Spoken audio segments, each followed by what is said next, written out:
जय हिंद। वेलकम है आपका आपके चैनल भारतीय एकेडमी में। दोस्तों, बेसिक एडवोकेट का वीडियो नंबर 5वां है। इसके पहले हम लोग वीडियो नंबर 4 पढ़े थे। मूल अधिकार हम लोग पढ़ रहे हैं इस समय। मूल अधिकार में आर्टिकल 12 से लेकर आर्टिकल 18 तक का हम लोग स्टडी कर लिए हैं प्रीवियस वीडियो में। और आज के वीडियो में हम पढ़ेंगे आर्टिकल 19 से लेकर आर्टिकल 22 तक, जिसे हम स्वतंत्रता का अधिकार कहते हैं। ये मोस्ट इंपॉर्टेंट है। दोस्तों, अपने फ्रेंडों को ये वीडियो शेयर कीजिए, आपके जो दोस्त हैं, जो रिलेटिव है, क्योंकि एक बेसिक एडवोकेट का सीरीज है जिसमें आपको एक बेसिक नॉलेज दिया जाएगा कानून के बारे में, संविधान के बारे में, हमारी आईपीसी धाराएं के बारे में बेसिक नॉलेज दिया जाएगा आपको, सीआरपीसी के बारे में, ठीक है, कोर्ट कचहरी, ये सब के एक बेसिक जानकारी आपको दिया जाएगा, ठीक है, ताकि आप किसी के सामने बात करें, किसी के सामने अपना बात रख सकें, किसी भी बातों को समझ सके आप, यानी एक सामाजिक आदमी आप बन सके। ये कहें, देखिए, अगर आप मैथ के स्टूडेंट हैं या साइंस के हैं, मैथ के हैं या कॉमर्स के, जिसके भी स्टूडेंट हैं या नई पढ़ाई छोड़ दी है, फिर भी ये वीडियो आपके लिए इंपॉर्टेंट होने वाला है, क्योंकि ये जानकारी आपको हर जगह यूज होगा, ठीक है। इसको आप पढ़ने की कोशिश मत करिएगा, जब हम बताएंगे तब इसे पढ़िएगा और इसे समझिएगा, ठीक है। चलिए अपना वीडियो हम आज का शुरू करते हैं, ठीक है। अगर वीडियो अच्छा लगे तो उससे पहले लाइक सब्सक्राइब आप कर सकते हैं। देखिए, स्वतंत्रता का अधिकार आज हम पढ़ेंगे। कौन सा? स्वतंत्रता का अधिकार पढ़ेंगे, ठीक है। ये मूल अधिकार में रखा गया है। आर्टिकल 19 से लेकर आर्टिकल 22 तक है। आर्टिकल 19 में भारत के नागरिकों को 7 प्रकार की स्वतंत्रता दी गई है। आर्टिकल 19 में भारत के नागरिकों को 7 प्रकार की स्वतंत्रता दी गई थी पहले, लेकिन एक स्वतंत्रता इस समय हटा दी गई है, जिसे संपत्ति का अधिकार बोलते हैं, वो हटा दिया गया है। तो कुल मिला जुलाकर अभी 6 प्रकार की हमको स्वतंत्रता बची है, ठीक है, आर्टिकल 19 में। तो आर्टिकल 19 में हम 6 प्रकार की स्वतंत्रता पढ़ेंगे, ठीक है। जैसे कि आर्टिकल 19 का ए, 19 का बी, 19 का सी, 19 का डी, 19 का जी तक, इस प्रकार से 7 चीज पढ़ेंगे। 7 प्रकार की स्वतंत्रता हम पढ़ेंगे, ठीक है।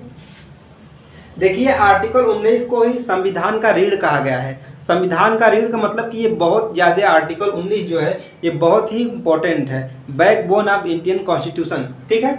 तो आर्टिकल 19 में कि ये बताया गया है कि भारत के नागरिकों को, सिर्फ भारत के नागरिकों को 7 प्रकार के स्वतंत्रता प्राप्त है। पहले प्राप्त था, अब कितना है? 6 है। अब वो कौन 6 है, बारी बारी से हम आइए देखते हैं, ठीक है। पहला article 19A। Article 19A, article 19 क्या कहता है कि अभिव्यक्ति की स्वतंत्रता है। भारत में रह रहे भारत के नागरिकों को अभिव्यक्ति की स्वतंत्रता है। अब अभिव्यक्ति की स्वतंत्रता का मतलब क्या है? अब भारत में या भारत के क्षेत्र में कहीं भी आपको बोलने की आज़ादी है। आप किसी के सामने बोल सकते हैं, ठीक है, चाहे वो प्राइम मिनिस्टर हो, चाहे मुख्यमंत्री हो, राज्यपाल हो, राष्ट्रपति हो, प्रधान हो, गांव के मुखिया हो, किसी के सामने अपना बात रख सकते हैं, आप बोल सकते हैं। ये आपको आज़ादी है, ये आज़ादी हमारा संविधान देता है। अगर आप मान लीजिए आप बहुत पुअर है, फिर भी आप किसी से बात कर सकते हैं, ये आज़ादी देता है हमारा कौन? संविधान का आर्टिकल 19 का ए, यानी अभिव्यक्ति की स्वतंत्रता है। आप किसी के भी सामने बोल सकते हैं। उसके बाद देखिए, बोलने का मतलब ये नहीं कि आप किसी को गलत वर्ड बोल देंगे, ये आपको ऐसा वर्ड नहीं बोलेंगे जो दूसरे को तकलीफ हो, जैसे गाली वगैरह देना, ये सब ऐसा काम नहीं करना है, ठीक है। तो अभिव्यक्ति की स्वतंत्रता यानी आर्टिकल 19A में क्या क्या है कि आप बोलने की आज़ादी आपको है, आपको मौन रखने की आज़ादी है, नहीं मौन रख सकते हैं। आपका मन है कि हम नहीं बोलेंगे, हम शांत रहेंगे, तो आप शांत रहेंगे, आप शांत रह सकते हैं। उसके लिए आप कोई बात देने करेगा कि नहीं आप बोलिए, ये आपकी आज़ादी है, ठीक है। आप किसी से क्वेश्चन पूछ सकते हैं, ये आपकी भी आज़ादी है, यानी बोलना पूछना, ये दोनों आज़ादी आपको है। उसके बाद पुतला जलाना, आप किसी भी पार्टी के नेता हो या अभिनेता हो या कोई भी हो, उसका आप पुतला क्या कर सकते हैं? फूंक सकते हैं। देखिए, यहाँ क्या है? बोलने की आज़ादी है, मौन रखने की आज़ादी है, ठीक है, और पूछने की भी आज़ादी है, किसी भी से कोई क्वेश्चन आप पूछ सकते हैं, और पुतला जलाने की आपको आज़ादी है, पुतला जला सकते हैं किसी भी पार्टी, जैसे कि किसी भी नेता का या अभिनेता का। उसके बाद इसी में मीडिया को भी आज़ादी है। मीडिया जो सवाल क्वेश्चन वगैरह पूछती है, तो आर्टिकल 19 का ए ही मीडिया को ही आज़ादी देता है कि आप किसी से भी क्वेश्चन कर सकते हैं। और हमको झंडा फहराने का अधिकार है, जैसे आर्टिकल 19 का ए हमको झंडा फहराने का अधिकार देता है। देखिए, तभी हम लोग भी झंडा फहरा रहे हैं यहाँ पर, नहीं तो हम क्या पाकिस्तान के या चीन का झंडा अपने देश में फहराएंगे? नहीं फहरा सकते। वो इलीगल हो जाएगा। क्यों? और हम अपने देश का झंडा फहरा सकते हैं क्योंकि वो हमारे संविधान के 9 के ए में लिखा गया है। ठीक है, नोट में कुछ बातें हैं। राष्ट्र की एकता अखंडता के खिलाफ ये जो भी काम करेंगे, आप बोलने की आज़ादी है, तो ऐसा नहीं कि आप देश के खिलाफ बोलेंगे, देश के खिलाफ जाएंगे, ये आप आज़ादी नहीं, ये आप नहीं कर सकते। या मौन का मतलब है कि कोई मान लीजिए क्रिमिनल हमारे देश में एंट्री कर गया है और वहाँ अगर पुलिस आपसे कुछ पूछताछ कर रही है तो वहाँ पर आप ये नहीं कहेंगे कि ये हमारा मूल अधिकार है, हम मौन रहेंगे। आपको वहाँ पर उनको बताना होगा, उनको विस्तार से हर चीज़ बताना होगा। या फिर मान लीजिए आप कोर्ट में चले गए, किसी कोई गवाही देना है या खुद आप मुजरिम है, तो वहाँ पर जब बोलेगा तो आपको भी बोलना पड़ेगा, वार्तालाप करना पड़ेगा। तो वहाँ पर ये नहीं कहेंगे कि हमारा मौन ये हमारा अधिकार है, मूल अधिकार है, हम मौन रहेंगे। यहाँ पर ये लागू नहीं होगा। पुतला जला सकते हैं, ये तो हो ही गया। झंडा फहरा सकते हैं आप, इंडिया में तो झंडा फहरा ही सकते हैं। ठीक है, बस इंडियन फ्लैग, हाँ इंडियन फ्लैग के बगैर आप और भी झंडा फहरा सकते हैं। जैसे किसी पार्टी का झंडा हो गया, किसी धर्म का झंडा हो गया, जैसे हिंदू धर्म का झंडा हो गया, मुस्लिम धर्म का झंडा हो गया, जिसको भी आप बौद्ध धर्म को हो गया, ईसू हो गया, जैसे कि अब बीजेपी का झंडा हो गया, बीएसपी का हो गया, सपा का हो गया, कांग्रेस का हो गया, ये भी झंडा फहराने की आपको आज़ादी कौन देता है? आर्टिकल 19 का ए देता है। ठीक है, झंडा मतलब कोई से भी झंडा हो गया। ठीक है, इंडियन फ्लैग भी। आर्टिकल 19 बी क्या कहता है? आर्टिकल 19 से खत्म हो गया। अब आर्टिकल 19 बी क्या कहता है? सभा की स्वतंत्रता। सभा का मतलब समझते हैं? सभा करना यानी मीटिंग करना, सम्मेलन करना, जिससे कई लोग इकट्ठा होकर सभा करना, मीटिंग जिसे बोलते हैं, आपस में वार्तालाप करना, बात करना, अपनी बातों को उनको पास रखना और उनकी बातों को एक्सेप्ट करना, सुनना। तो वो आर्टिकल 19 क्या होता है? सभा आप कर सकते हैं, आप स्वतंत्र हैं, ये सब काम कर सकते हैं, सभा कर सकते हैं, बात विचार कर सकते हैं, आर्टिकल 19 का बी बोल रहा है। ठीक है, यानी शांतिपूर्वक आप सम्मेलन कर सकते हैं, लेकिन आपको ये बात याद रहे कि आप बिना हथियार के होने चाहिए। कोई हथियार वगैरह लेकर आप सभा नहीं करेंगे कि पहले की तरह जो वो होते थे डाकू वगैरह, वो अपना हथियार वगैरह लेकर क्या करते थे? सम्मेलन करते थे कि आज यहाँ लूटना है, वहाँ लूट मचाना है। तो ये सब आप नहीं कर सकते, शांतिपूर्वक सभा कर सकते हैं। ये आर्टिकल कौन सा कहता है? 19 का बी कहता है, बिना हथियार के। ठीक है, संगठित हो सकते हैं। अब आर्टिकल 19 सी क्या कह रहा है? ये देखिए, आर्टिकल 19 सी ये कह रहा है संगठन बनाने की स्वतंत्रता। भारत में संगठन बनाने की स्वतंत्रता अनुच्छेद आर्टिकल 19 का सी देता है कि आप कोई भी एक संस्था बना सकते हैं, एक संगठन बना सकते हैं। समझे? संगठन संस्था मतलब जैसे राजनीति दल हो गया, जैसे कि बीजेपी एक राजनीति दल है, एक पार्टी है, तो वैसा पार्टी आप बना सकते हैं। जैसे कांग्रेस एक पार्टी है, वैसा बना सकते हैं आप।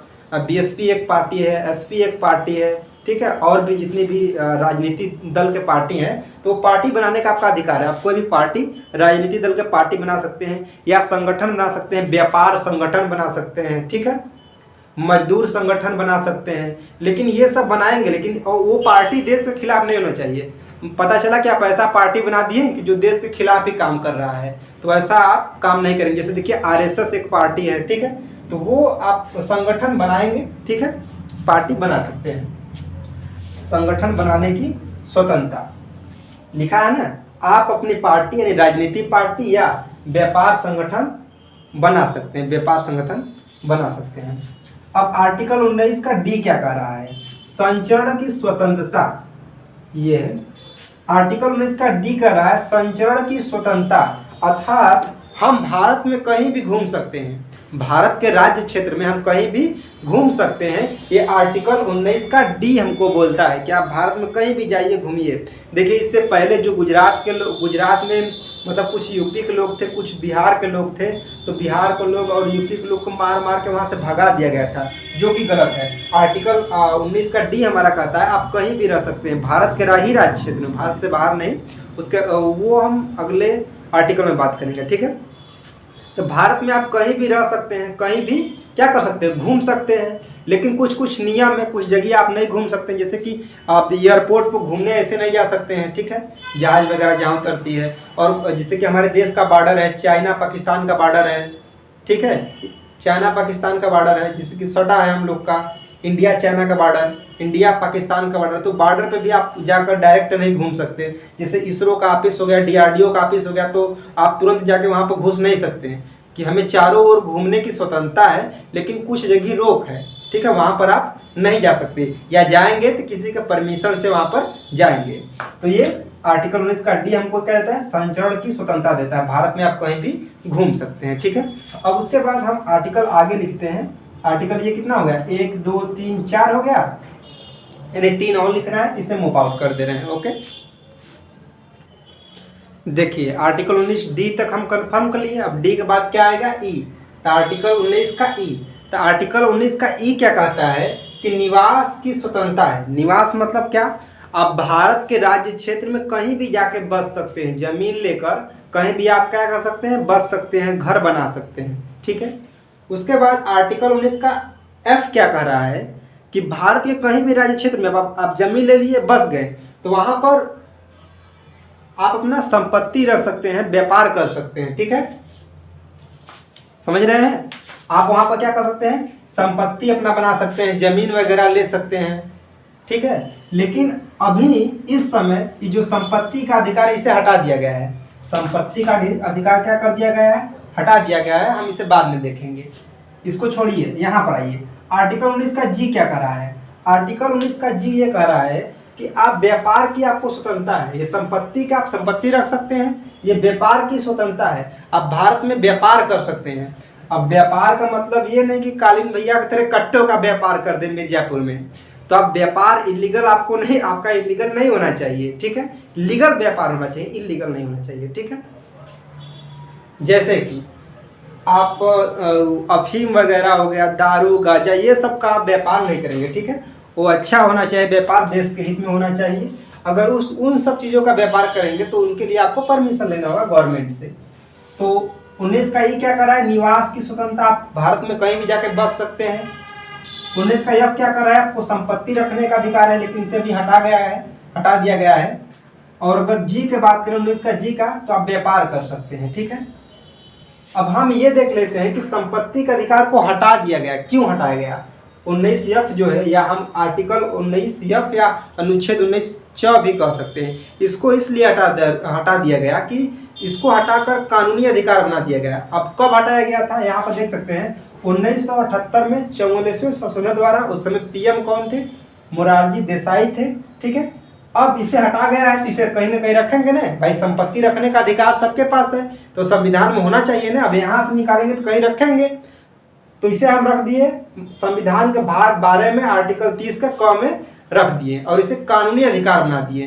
कानूनी अधिकार मतलब वो अधिकार होता है कि सरकार आपसे छीन सकती है, लेकिन कोई पब्लिक आपसे नहीं छीनेगा। और मूल अधिकार वह अधिकार होता है, ना ही आपसे सरकार छीनेगी और ना ही पब्लिक छीनेगा। हाँ, कुछ कंडीशन में इसे हम कम कर सकते हैं, और छीन कोई शून्य इसे नहीं कर सकता।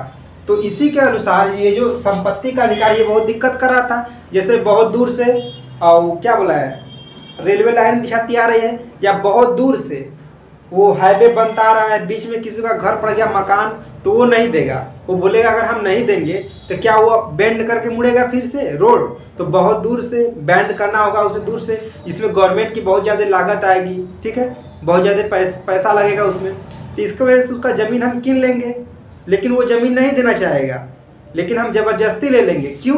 क्योंकि ये जो संपत्ति का अधिकार है, ये कानूनी अधिकार बना दिया गया है। अगर आप नहीं देंगे वो ज़मीन ना, फिर भी सरकार आपसे ले लेगी और आपको कुछ नहीं देगी, आप कुछ नहीं कर सकते। लेकिन इससे पहले आप नहीं दे सकते थे, आप सीधे सुप्रीम कोर्ट में पहुंच जाएंगे कि हमारे आर्टिकल 19 का हनन हो रहा है। यहाँ पर ये मूल अधिकार में संपत्ति का अधिकार है, तो ये सरकार हमसे क्यों छीन रही है, सरकार को नहीं छीनना चाहिए। तो यहाँ पर बहुत दिक्कत हो रहा था, तो इसी की वजह से संपत्ति का अधिकार हटा दिया गया है कि ना ये मूल अधिकार में रहेगा, नहीं कोई सुप्रीम कोर्ट जाएगा, आसानी से जब से आए सरकार तब ले सकती है, ठीक है। उसके बाद देखिए क्या है, आर्टिकल 20 क्या है, दोष सिद्ध का संरक्षण, यानी कि कोई मुजरिम है, जब दोष उसको ऊपर सिद्ध हो गया, कोई मुजरिम पकड़ा गया है, दोष सिद्ध हो गया है, तब देखिए कोई व्यक्ति के ऊपर अगर FIR हो गया यानी फर्स्ट इन्फॉर्मेशन रिपोर्ट, या तो उस पर मुकदमा चला गया तो वो दोषी नहीं होगा, या FIR हो गया, मुकदमा चला गया तो दोषी नहीं होगा। कब तक दोषी नहीं होगा? जब तक कि कोर्ट ना उसको प्रूव कर दे कि नहीं आप दोषी हैं। जब तक कि कोर्ट न कह दे कि वो दोषी हैं, तब तक मुकदमा चलाने से या एफआईआर लिखने से कोई व्यक्ति दोषी नहीं होगा। दूसरा कंडीशन ये, या तो खुद से एक्सेप्ट कर ले कि मैंने ये कांड किया है, तब जाके वो दोषी होगा, या तो कोर्ट उसे प्रूव कर दे। दो ही कंडीशन में हो सकता है, और अन्यथा वो दोषी नहीं रहेगा। ठीक है, मुकदमा चलेगा या एफआईआर लिखेगा, उससे कोई फर्क नहीं है। अब आर्टिकल 20 में 3 प्रकार के एक चीज हम देखते हैं 1, 2, 3 के बारे में। अपराध के समय का कानून। अपराध का समय का कानून से यह तात्पर्य है कि आप जब अपराध कर रहे हैं तो उस समय उस अपराध की क्या सजा है, वही सजा आपको दिया जाएगा। जैसे आप समझ लीजिए कि आज से लगभग 50 साल पहले, या मान लीजिए आज से 30 साल पहले, आज से 30 साल पहले अगर हम घड़ी चोरी कर लिए, कोई भी व्यक्ति मान लीजिए घड़ी किसी का चोरी कर लिया, तो उस समय घड़ी चोरी करने का 2 महीने का जेल था। अब आज क्या हो गया, आज जैसे कि आज की सरकार क्या कर दी कि अगर आप किसी का घड़ी चोरी करेंगे तो आपको जान से मार दिया जाएगा। ठीक है, अब व्यक्ति कभी चोरी किया है उस समय और उसका मुकदमा चल रहा है अभी तक, और मुकदमा में वो हार गया, यानी उसको दोषी पाया गया कि एक्चुअल में ये घड़ी चोरी किया है। तो क्या जो प्रारंभ में कानून बना है कि घड़ी चोरी करने से हम उसका गला काट देंगे, क्या उसको गला काटेगा, उसका गला काट दिया जाएगा? नहीं। अब ये देखेगा कि वो कब कांड किया था, यानी वो कब चुराया था, तो उस समय कौन सा कानून था, उसी कानून के हिसाब से उसे सजा दिया जाएगा। आप समझ रहे हैं ना कि अपराध के समय का कानून। आप जब अपराध कर रहे हैं तभी के कानून से आपको सजा दिया जाएगा। जैसे कि मुकदमा बहुत साल तक चलता है, 5, 6 साल, 10 साल, 20 साल तक मुकदमा चलता है, और व्यक्ति आराम से अपन छूट जाता है, मुकदमा लड़ता रहता है। तो 20 साल समय होगा ना भाई, 20 साल में कोई कानून में कुछ परिवर्तन हो गया, तब हम सजा उसको कैसे देंगे? तो वही पुराने वाले तरीके से, जब वो कांड किया था उस समय जो सजा था वही सजा हम अब देंगे। ठीक है, और इसमें एक बात और है कि पहले कोई व्यक्ति कांड कर दिया और उसका संविधान में सजा नहीं है, मतलब उसका आईपीसी में सजा नहीं है। कोई मान लीजिए किसी का चैन चोरी कर दिया, ठीक है, चैन चोरी कर दिया, और वो पहले हमारे आईपीसी धारा में या हमारे संविधान में वो अपराध के श्रेणी में नहीं है, और बाद में नियम बन गया 10-20 साल बाद कि भाई जो चैन चोरी करेगा उसको 2 साल का जेल हो जाएगा। ठीक है, तो क्या वो व्यक्ति जो पहले चोरी किया था, क्या उसको हम पकड़ के ले आएंगे और फिर से सजा दिलाएंगे? नहीं दिलाएंगे। ठीक है, और दूसरा क्या है, एक अपराध पर एक ही बार सजा। अगर आप कोई एक अपराध कर दिए, एक जुर्म कर दिए, तो आपको एक ही बार सजा मिलेगा। जैसे आपको कोई कांड कर दिए, आपको 10 साल का सजा हो गया, 10 साल का सजा हो गया, आप अब जेल से बाहर आए, अब दोबारा आपको उसी केस में नहीं सजा होगा कि चलिए 10 साल और अंदर जाइए, ऐसा नहीं होगा। ठीक है, तो एक आप कांड करेंगे तो आपको सजा एक ही बार होगा, चाहे 10 साल का सजा होगा। ठीक है, तीसरा में क्या है, किसी को खुद के विरुद्ध गवाही देने से आप बाध्य नहीं कर सकते। जैसे कि कोई एक एंटी पार्टी है जो है, मतलब कि कोर्ट के सामने है, तो आप उसे बाध्य नहीं करेंगे कि वो मतलब एक्सेप्ट कर ले। जैसे कोई उसके साथ शोषण हुआ है, एक व्यक्ति है उसके साथ शोषण हुआ है, या एक महिला है उसके साथ शोषण हुआ है, तो आप उसको बाध्य नहीं करेंगे खुद के विरुद्ध गवाही देने के लिए कि नहीं मेरे साथ नहीं हुआ है, ऐसा उसको डरवाएंगे, धमकाएंगे, ये काम नहीं करेंगे आप। ठीक है, तो आर्टिकल 20 आपको समझ में आया। दोष सिद्ध का संरक्षण, यानी अगर आप पे एफआईआर है या मुकदमा है, अगर आप पे एफआईआर आपको आपके लिखाया गया है या आपके ऊपर मुकदमा चला गया है, तब भी आप दोषी नहीं है, जब तक कि आपको कोर्ट दोषी न माने या आप खुद अपना जुर्म कबूल न करें। इसमें 3 प्रकार है।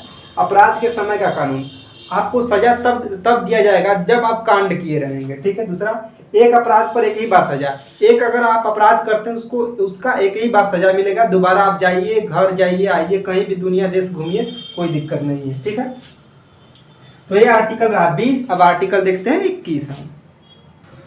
चलिए अब आगे देखते हैं हम कि आर्टिकल 21 क्या कहता है। हमारे भारतीय संविधान का आर्टिकल 21 ये कहता है कि प्राण एवं दैविक स्वतंत्रता, आपका प्राण जो है वो आपसे कोई नहीं छीनेगा, आपका जिंदगी जो जीवन है आपसे कोई नहीं छीनेगा। सिर्फ कानून के द्वारा आपका प्राण आपसे छीना जा सकता है, लेकिन जब आप बहुत बड़े क्रिमिनल हो या कोई क्राइम या बहुत बड़ा कांड किए हो तभी हो सकता है, और विधि द्वारा किसी व्यक्ति को यह अधिकार नहीं कि आपका प्राण छीने। तो प्राण है दैविक स्वतंत्रता, प्रतिष्ठा के साथ जीने का अधिकार है, यानी सबको अपने प्रतिष्ठा की इज्जत के साथ जीने का अधिकार है इस भारत देश में। आप विदेशी यात्रा कर सकते हैं, आप विदेश भी जा सकते हैं। ये आर्टिकल हमारा 21 कहता है कि आप कोई किसी भी देश में जाकर घूम सकते हैं, ठीक है। लेकिन आप आत्महत्या नहीं कर सकते हैं। 309 के तहत आपको सजा हो जाएगी। अगर आप आत्महत्या की कोशिश कर रहे हैं, अगर बच गए हैं, तो आप वहाँ पर IPC 309 का दोषी माने जाएंगे, ठीक है। आत्महत्या करने की कोशिश कभी मत करना। पर्यावरण, आप पर्यावरण को प्रदूषित नहीं करेंगे, ठीक है, ना ही किसी को करने देंगे, ये आपका अधिकार है। उसके बाद आप तलाक ले सकते हैं, ये आपका अधिकार है। जैसे किसी शादी किए, अब वहाँ आपको प्रॉब्लम कुछ हो रहा है, कुछ दिक्कत समझ में आ रहा है, तो आप तलाक ले सकते हैं। उसके बाद कुछ आप छिपा सकते हैं, कुछ आपको जैसे निजी चीज़ है या प्राइवेसी है, उसको आप छिपा के रख सकते हैं, ठीक है। आप एकांत में रह सकते हैं, किसी से बात नहीं करेंगे, जाके पहाड़ी पे बस जाइए एकांत में, तो आप एकांत में भी रह सकते हैं। इसमें संविधान या कोई आपको पब्लिक रोक टोक नहीं करेगा।